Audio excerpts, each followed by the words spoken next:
Hey, you know what time it is. Ha! Get into it! Hi, everybody. It's story time with Chris. And it's my favorite day of the week. And of course, in the name of the moon, I will punish you. It's my wonderful friend Artemis, who is also a teacup.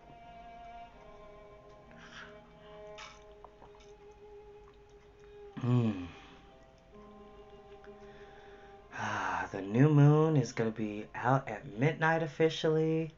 Well, officially the new moon will be showing tomorrow night. Of course, one can't see it unless you have a telescope, but the new moon is always about healing, spiritual cleansing, new beginnings, like coming out of the cocoon of whatever situation you've been in to open up to a new evolution of yourself.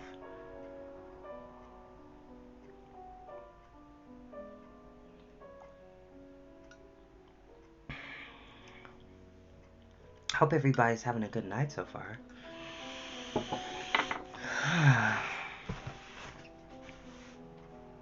Oh, real quick, as I'm thinking about it, really fast, who's that?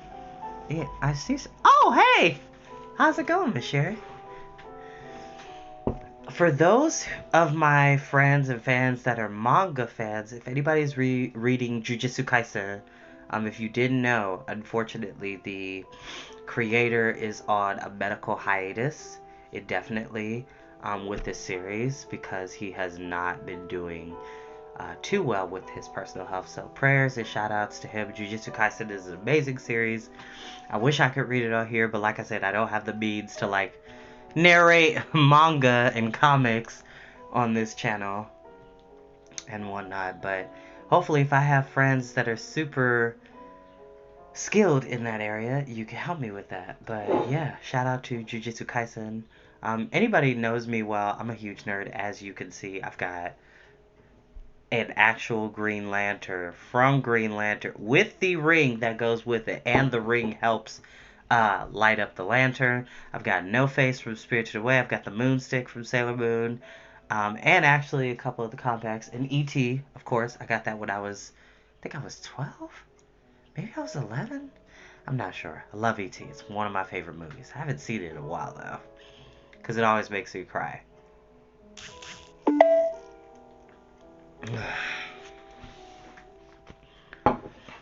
Make sure I'm not getting any messages while I'm trying to do this. Hey, Uncle Paul. How's it going?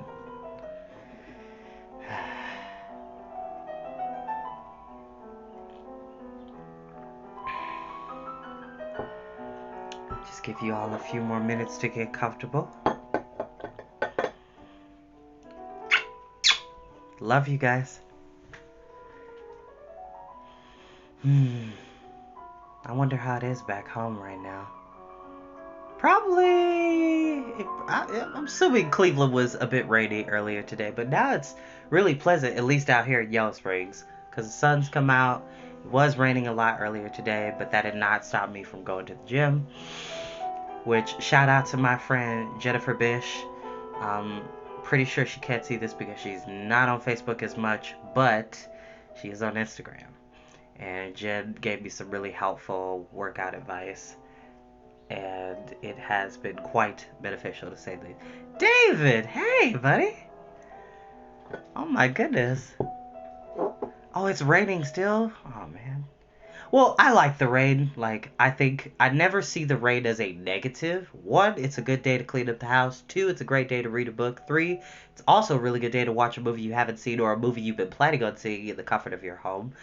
Or just to be able to take a nice calming nap while you hear the rain just hit your window. It's nice.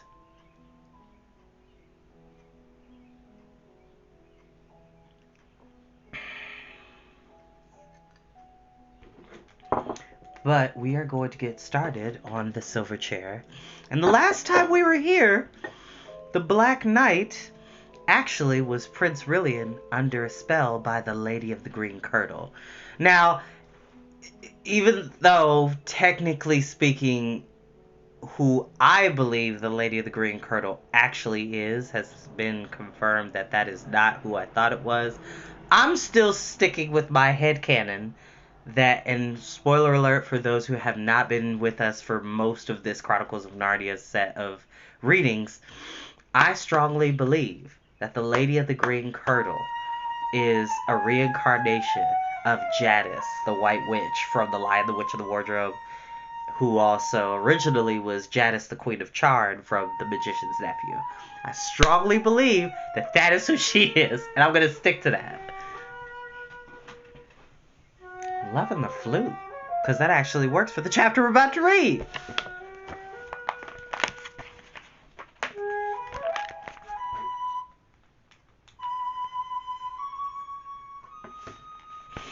Chapter 12. The Queen of Underland.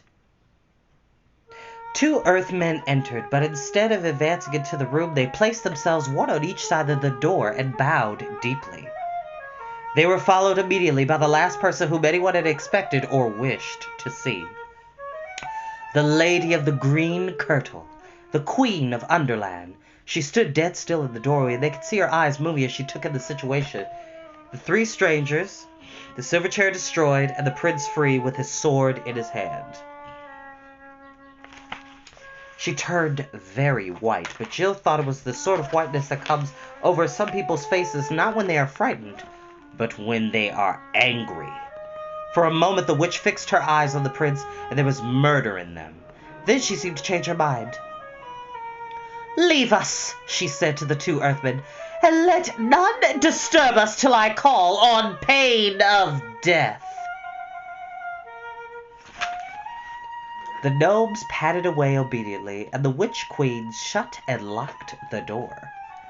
"How now, my lord prince," she said, "has your nightly fit not come upon you, or is it over so soon? Why stand you here unbound? Who are these aliens, and is it they who have destroyed the chair, which was your only safety?" Prince Rillian shivered as she spoke to him, and no wonder. It's not easy to throw off in half an hour an enchantment which has made one a slave for 10 years. Then, speaking with great effort, he said, "Madam, there will be no more need of that chair, and you who have told me 100 times how deeply you pitied me for the sorceries by which I was bound, will doubtless hear with joy that they are now ended forever. There was, it seems, some small error in your ladyship's way of treating them. These, my true friends, have delivered me. I am now in my right mind, and there are 2 things I will say to you. First, as for your ladyship's design of putting me at the head of an army of Earthmen, so that I may break out into the overworld, and there by main force make myself king of some nation that never did me wrong, murdering their natural lords and holding their throne as a bloody and foreign tyrant. Now that I know myself, I do utterly abhor and renounce it as plain villainy. And second, I am the king's son of Narnia, Rillian, the only child of Caspian, 10th of that name, whom some call Caspian the Seafarer. Therefore, madam, it is my purpose, as it is also my duty, to depart suddenly from your highness's court into my own country.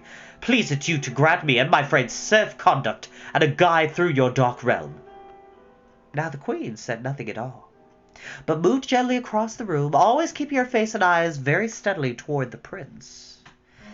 When she had come to a little ark set in the wall, not far from the fireplace, she opened it and took out first a handful of green powder. This she threw on the fire. It did not blaze much, but a very sweet and drowsy smell came from it, and all through the conversation which followed, that smell grew stronger and filled the room and made it harder to think. Secondly, she took out a musical instrument rather like a mandolin. She began to play with her fingers, a steady, monotonous thrumming that you didn't notice after a few minutes. But the less you noticed it, the more it got into your brain and your blood. This also made it hard to think. After she had thrummed for a time, she began speaking in a sweet, quiet voice. "Narnia," she said. "Narnia. I have often heard your lordship utter that name in your ravings. Dear prince, you are very sick.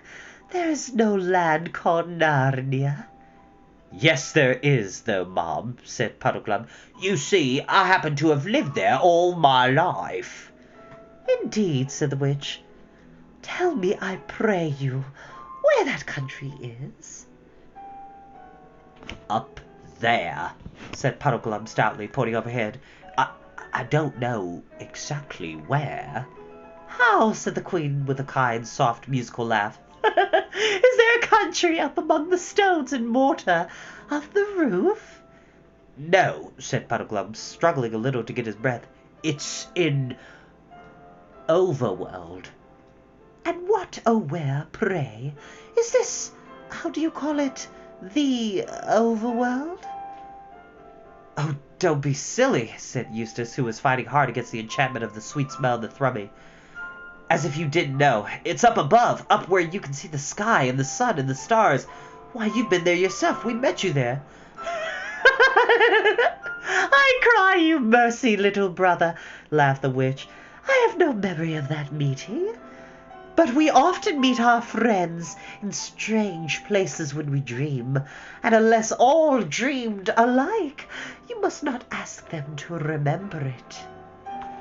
Madam, said the prince sternly, I have already told your grace that I am the king's son of Narnia. And shalt be, dear friend, said the witch in a soothing voice, as if she was humouring a child. Shalt be king of many imagined lands in thy fancies. We've been there too, snapped Jill. She was very angry because she could feel enchantment getting hold of her every moment, but of course the very fact that she could still feel it showed that it had not yet fully worked. And thou art queen of Narnia, too, I doubt not, pretty one, said the witch in the same coaxing, half-mocking tone. I'm nothing of the sort, said Jill, stamping her foot. We came from another world. Why, this is a prettier game than the other, said the witch. Tell us, little maid, where is this other world? What ships and chariots go between it and ours? Of course, a lot of things darted into Jill's head at once.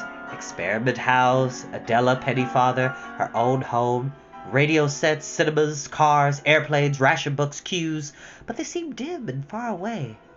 Jill couldn't remember the names of the things in our world. This time it didn't come into her head that she was being enchanted, for now the magic was in its full strength, and of course the more enchanted you get, the more you feel that you're not enchanted at all. She found herself saying, No, I suppose that the other world must be all a dream. Yes, it is all a dream, said the witch, always thrumming. Yes, all a dream, said Jill. There never was such a world, said the witch. No, said Jill and Eustace, never was such a world. There never was any world but mine, said the witch. There never was any world but yours, said they. Puddleglum was still fighting hard. I don't know rightly what you all mean by a world, he said, talking like a man who hasn't enough air. But you can play that fiddle till your fingers drop, and still you won't make me forget Narnia, and the whole overworld too. We'll never see it again, I should wonder.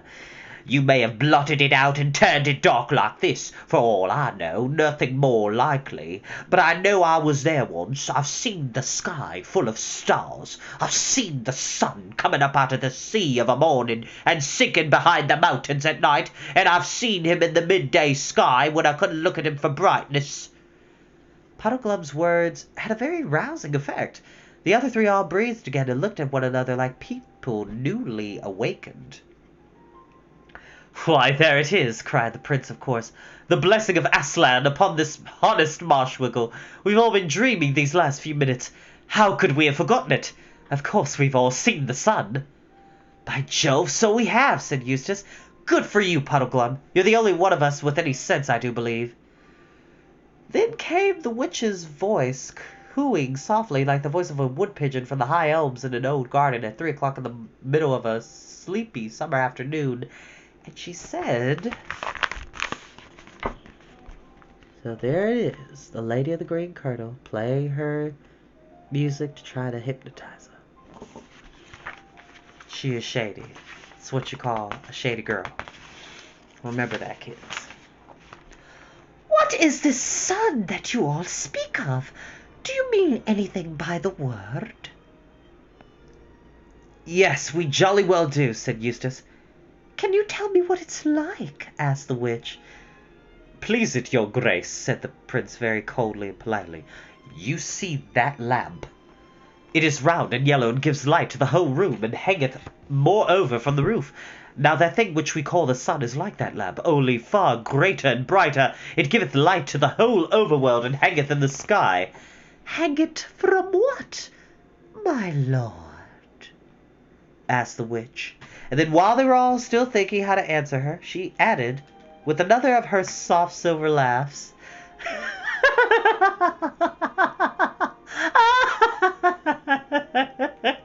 You see, when you try to think out clearly what this sun must be, you cannot tell me. You can only tell me it is like the lamp. Your sun is a dream, and there is nothing in that dream that is not copied from the lamp. The lamp is the real thing. The sun is but a tale, a children's story. Yes, I see now, said Jill in a heavy, hopeless tone. It must be so. And while she said this, it seemed to her to be very good sense. Slowly and gravely the witch repeated, There is no sun. And they all said nothing. She repeated herself in a softer and deeper voice. There is no sun. There is no sun. After a pause and after a struggle in their minds, all four of them said together, You are right. There is no sun. It was such a relief to give in and say it. There never was a sun, said the witch. No, there never was a sun, said the prince and the marshwiggle and the children. For the last few minutes Jill had been feeling that there was something she must remember at all costs, and now she did. But it was dreadfully hard to say it. She felt as if huge weights were laid on her lips. At last, with an effort that seemed to take all the good out of her, she said, There's Aslan. Aslan? Said the witch, quickening over so slightly the pace of her thrumming. What a pretty name! What does it mean? He is the great lion who called us out of our own world, said Eustace, and sent us into yours to find Prince Rilian. What is a lion? asked the witch. Oh, hang it all, said Eustace. Don't you know? How can we describe it to her? Have you ever seen a cat? Surely, said the queen. I love cats. Well, a lion is a little bit, only a little bit, mind you, like a huge cat, with a mane. At least, it's not like a horse's mane, you know. It's more like a judge's wig. It's yellow and terrifically strong. The witch shook her head. I see, she said, that we should do no better with your lion, as you call it, than we do with your sun. You've seen lamps, and so you imagined a bigger and better lamp, and call it the sun. You've seen cats, and now you want a bigger and better cat, and it's to be called a lion. Well, 'tis a pretty make-believe, though, to say truth. You would suit you all better if you were younger. And look how you can put nothing into your make-believe without copying it from the real world. And this world of mine, which is the only world, but even you children are too old for such play. As for you, my lord prince, that art a man fully grown, fie upon you! Are you not ashamed of such toys? Come, all of you, put away those childish tricks. I have work for you all in the real world. There is no Narnia, no overworld, no sun, no sky, no Aslan. And now to bed, all, and let us begin a wiser life tomorrow. But first to bed, to sleep, deep sleep, soft pillows, sleep without foolish dreams." The prince and the two children were standing with their heads hung down, their cheeks flushed, their eyes half closed, the strength all gone from them, the enchantment almost complete. But Puddleglum, desperately gathering all his strength, walked over to the fire, then did a very brave thing. He knew it wouldn't hurt him quite as much as it would hurt a human, for his feet were webbed and hard and cold-blooded like a duck's. But he knew it would hurt him badly enough, and so it did. With his bare foot he stamped on the fire, grinding a large part of it into ashes on the flat hearth, and three things happened at once. First, the sweet, heavy smell grew very much less, for though the whole fire had not been put out, a bit of it had, and what remained smelled very largely of burnt marshwiggle, which is not at all an enchanting smell. This instantly made everyone's brain far clearer. The prince and the children held up their heads again and opened their eyes. Secondly, the witch in a loud, terrible voice, uttered different from all the sweet tones she had been using up until now, called out, "What are you doing? Dare to touch my fire again, mudfilth, and I'll turn the blood in your veins into fire inside of you."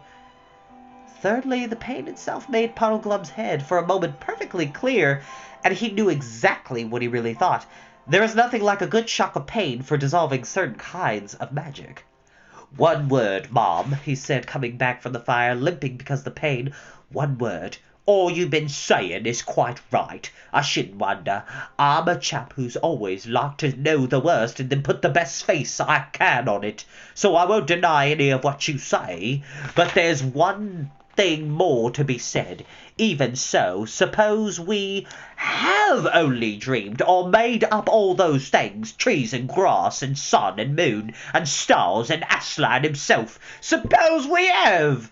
Then all I can say is that in that case the made-up things seem a good deal more important than the real ones. Suppose this black bit of a kingdom is the only world. Well, it strikes me as a pretty poor one, and that's a funny thing when you come to think of it.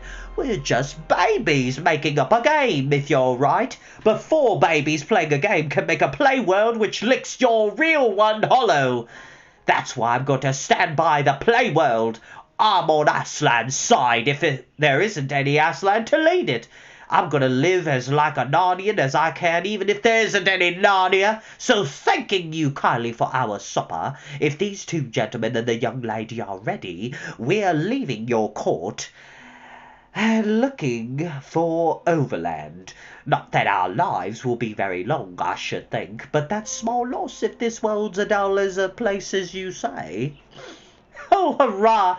Good old Puddleglum!" cried Eustace and Jill. But the prince shouted suddenly, "Where? Look at the witch!" When they did look, their hair nearly stood on end.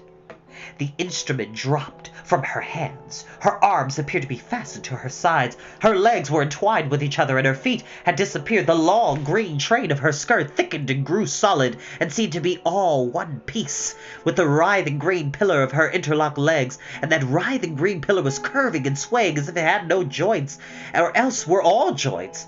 Her head was thrown far back, and while her nose grew longer and longer, every other part of her face seemed to disappear except her eyes.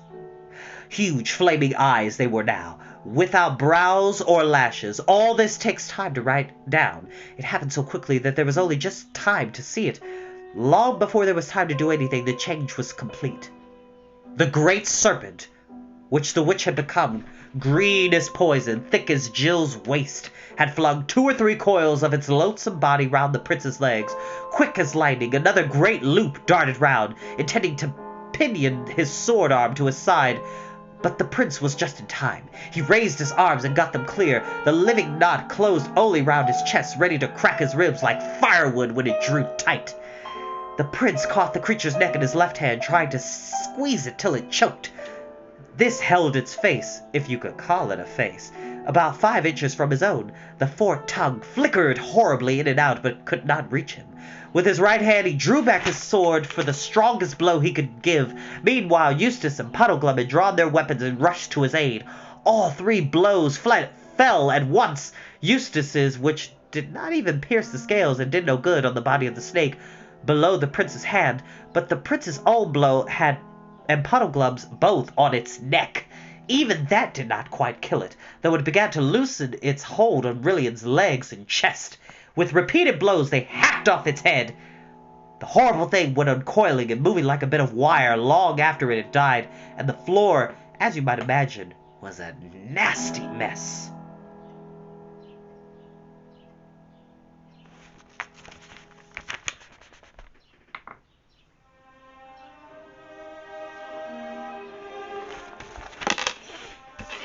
The prince, when he had held his breath, said, "Gentlemen, I thank you."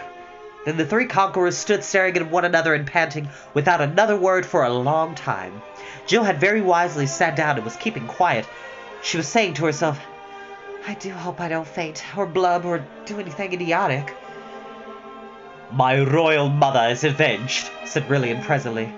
"This is undoubtedly the same worm that I pursued in vain by the fountain in the forest of Narnia so many years ago. All these years I've been the slave of my mother's slayer. Yet I am glad, gentlemen, that the foul witch took her serpent form at the last. It would not have suited well either with my heart or with my honor to have slain a woman. But look to the lady." He met Jill. "I'm all right, thanks," said she. "Damsel," said the prince, bowing to her, "you are of high courage, and therefore I doubt not you come of a noble blood in your own world. But come, friends, here is some wine left. Let us refresh ourselves and each pledge his fellows. After that, to our plans." "A jolly good idea, sir," said Eustace. And that is where we will end for today. That is one of the reasons why I like this book. It is exciting, it's a page-turner, and it's not even over yet. We are on chapter 13. We have literally 3 chapters left, and we are done. Then we go on to our next and final book in the Chronicles of Narnia, The Last Battle.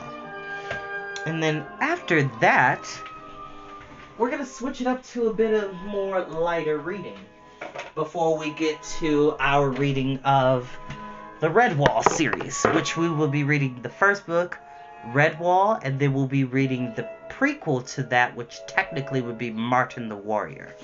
So after the Chronicles of Narnia is finished, I'm going to take a break for about a week, just telling you all this in advance. If you know, you know. Love this book. I used to read it a lot on my own. Alice in Wonderland. Love Lewis Carroll. This isn't my favorite out of the 2. Not to say that I don't love this book. I love this book. Although I love Through the Looking Glass a lot more.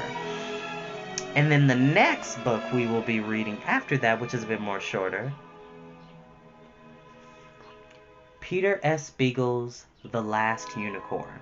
Okay, shout out to all my friends who have seen the animated movie, that have read this book. There is also a alternative version of this book that I do have. Actually, I'm pretty sure I can find it. Hold on.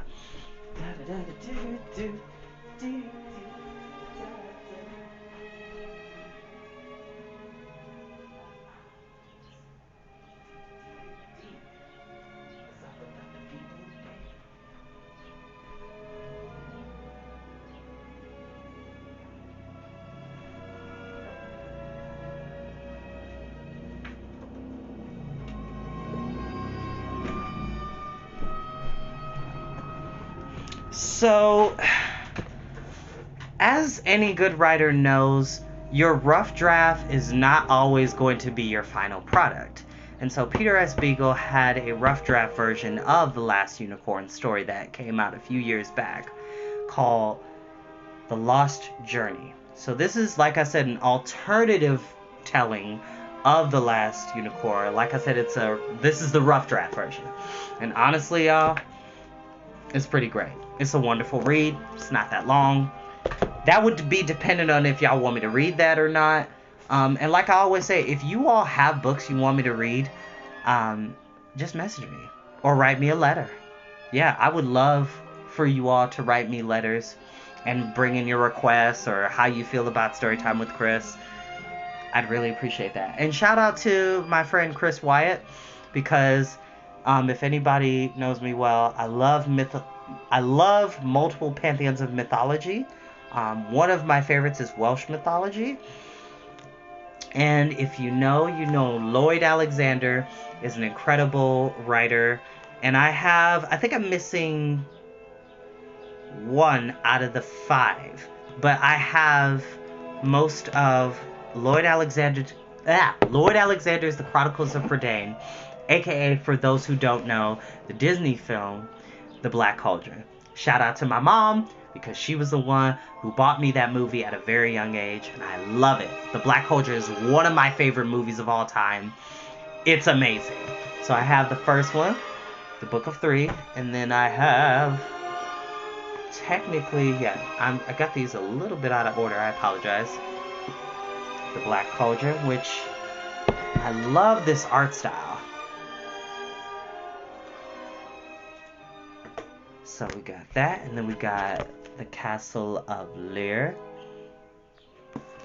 And then the final book, The High King. Now, one of these days in life, I will save up the money to go to Wales and be able to see the Welsh countryside and be amongst the people and see the different areas of, where these stories originate from. So, thank you all so very much. Thank you all for watching. Like, share, subscribe on the YouTube channel. Please, please, please. Like I said many times before, I need at least 1,000 subscribers in order to go live on YouTube so I can put Storytime with Chris on one platform. And I'd really appreciate if you all would just take some time, go over to this channel, just hit that subscribe button. It's real simple. Only takes a matter of seconds. Literally less than 5 seconds. I do appreciate you all, and I'll talk to you soon.